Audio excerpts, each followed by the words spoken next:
are you taking away Americans' right to free speech if you take away TikTok? Now, I think that the justices were not necessarily convinced by that argument. A lot of them pointed out, well, yes, it is a speech thing, but really it's a safety thing. It's a data thing.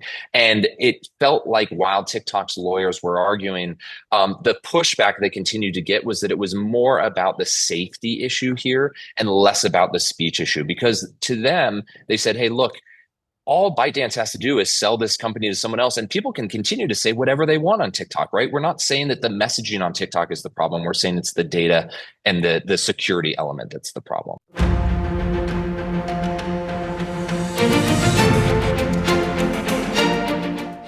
We are back with The Big Deal. I'm Errol Lewis. The fate of the TikTok social media platform here in the United States is now in the hands of the U.S. Supreme Court.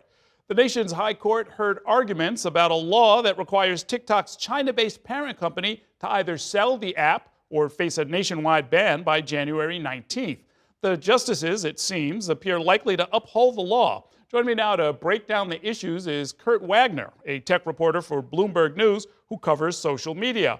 Good to see you, Kurt. And first of all, why is Congress requiring a change in the ownership of TikTok in the first place?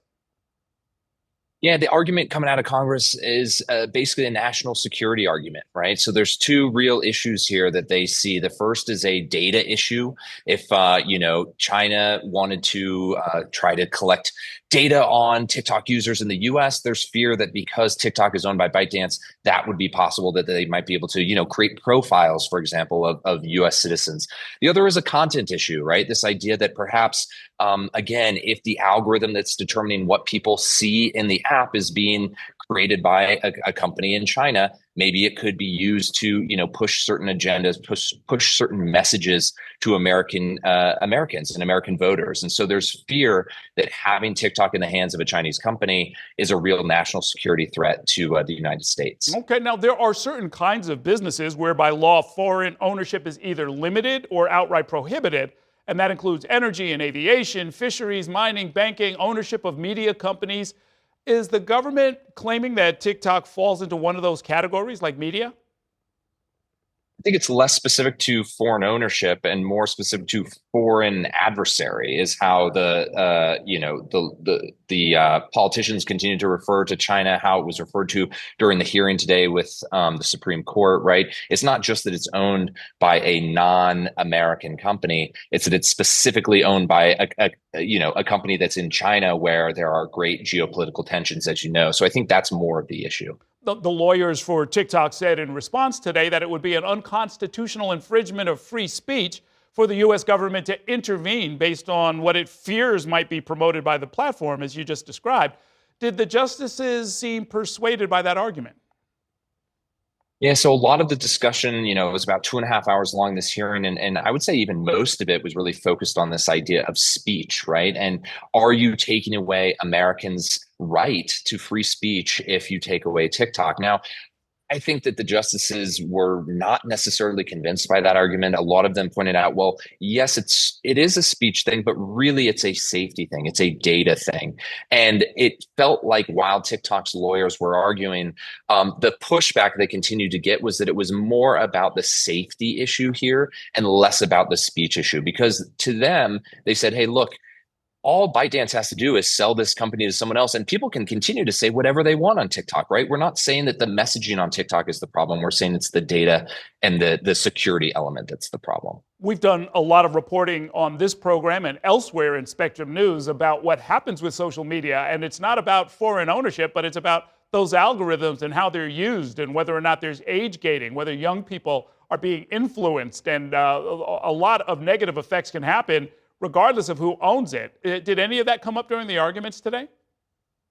No, it was pretty focused specifically on, again, this free speech issue, this data security issue. But, TikTok does basically deal with all of the same problems that you sort of highlighted right there that all of these social networks face, especially teen safety being a really big one. And so even though it didn't come up in detail today, I think the idea that young people in particular are being influenced by TikTok and what that means, if the Chinese government has a thumb on the scale here, what does that mean if the young people of America are sort of being unintentionally or unknowingly perhaps influenced by a foreign adversary? That was certainly a point that's been brought up a lot over the last couple months. Yeah, and I mean the concern is real. I guess the question is whether or not this particular law answers that question, because certainly it's a valid fear from a national security standpoint if the Chinese government or one of its arms could influence the algorithm and sort of gently or gradually or subtly put anti-American thoughts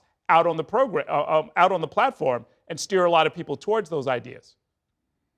Yeah, one of the arguments, I believe it was Justice Kavanaugh who continually brought it up today, was he was wondering, is this really the best solution, right? It's not necessarily that he was saying, hey, this isn't a problem, but he was like, is a full-blown ban of this app really what needs to happen in order to sort of prevent some of these issues? And so he did question, hey, is there a middle ground here, right? Is there a way to maybe limit the data sharing in some type of legal fashion? And I think this has been discussed for years now. I think the issue and what the U.S. government's lawyer was arguing was that it's impossible to have a full firewall of data, right, if you're still owned by this Chinese company. And so I think that's where the issue comes. But again, the question is being asked, is a full-blown ban really necessary, or are we taking a hammer to a problem that doesn't necessarily require that big of a hammer? The Supreme Court normally doesn't move very fast, but this might be an exception. TikTok faces a January 19th deadline to be sold or more or less banned in the United States. When can we expect a decision by the Supreme Court? Yeah, you're right. It doesn't normally move this fast. This is on an expedited track with the Supreme Court. That sort of means we don't have a traditional or typical schedule. Obviously, we are expecting something in the next 10 days or the next 9 days, I should say, because that's when the ban will kick in. It could be even as soon as today or early next week, I think. And it might not be a full decision, right? It might just be a couple sentences saying, hey, we either uphold the law or we want to stay the law, with a fuller decision and a fuller explanation coming down the road. But we do expect something from them in the next couple of days, because obviously they're under the timeline here with that January 19th ban looming. Thanks very much for that, Kurt Wagner. Great reporting. Thank you for watching our YouTube channel. Let Spectrum News be your resource for balanced, in-depth political coverage, and click the subscribe button right here. You can also download our app or watch us on TV to learn more about the candidates, where they stand on the issues, and more. We'll see you then.